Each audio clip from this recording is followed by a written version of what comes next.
We're going back into what's in your cannabis.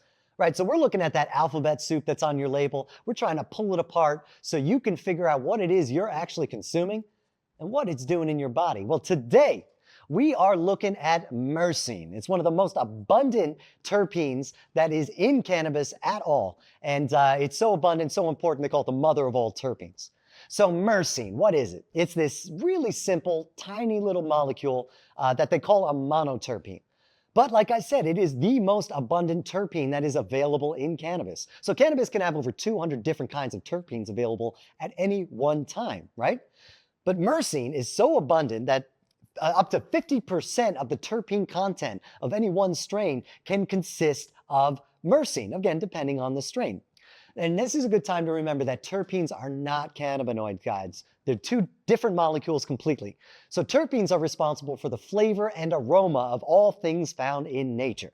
So terpenes are everywhere. If you taste something, if you smell it, you've got terpenes to thank for that. That's why essential oils smell the way they do. So if you had a myrcene essential oil, right, you would smell a little bit of earthy, spicy notes, a little bit of peppery note with just a hint of clove on the end. Now, myrcene is so important that they call it the mother of terpenes. They call it that because it's really influential in the formation of other terpenes, and it influences the effects those terpenes and other cannabinoids, in fact, have on the body. So for that reason, it's a huge, huge player in this whole entourage effect that you might have heard about, how two things add up to more than the sum of their parts. So it affects how these terpenes and cannabinoids interact with each other and with you. Now, commercially, myrcene is used as a flavor, as a fragrance, but it's been used in folk medicine for thousands and thousands of years.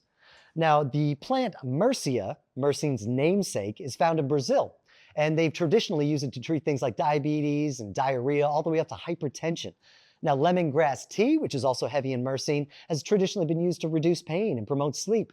In Germany, they use hops, which are a very close cousin of cannabis and very rich in myrcene, as a sleep aid and also as a flavoring agent in their beer.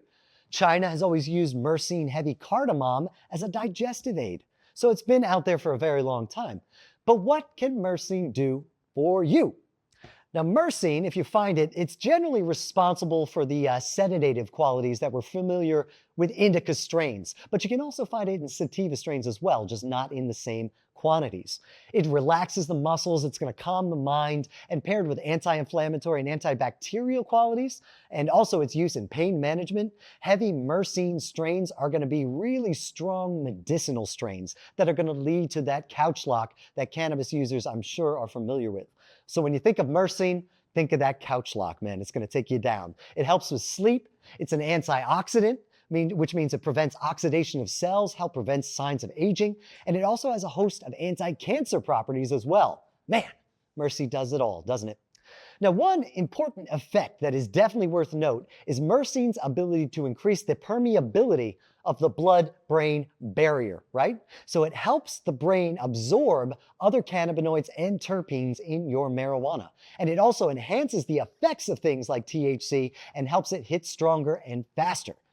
In fact, there's an urban legend out there that's been around since the 70s that if you eat a mango, which is also very dense with myrcene, a heavy, heavy myrcene fruit, about 45, 30 minutes before you ingest cannabis, it's going to enhance your high. And we have myrcene to thank for that. Ingesting it before you smoke, it's going to get into your system. And then once that THC, those cannabinoids get in there, goes straight to the brain. So if you're jonesing for some little myrcene in your life, I hate to break it to you, but heat has a tendency to degrade terpenes. So when you smoke, it's going to burn a lot of that off. So low temperature vape's going to help you get more out of that myrcene. Also, edibles are not that great.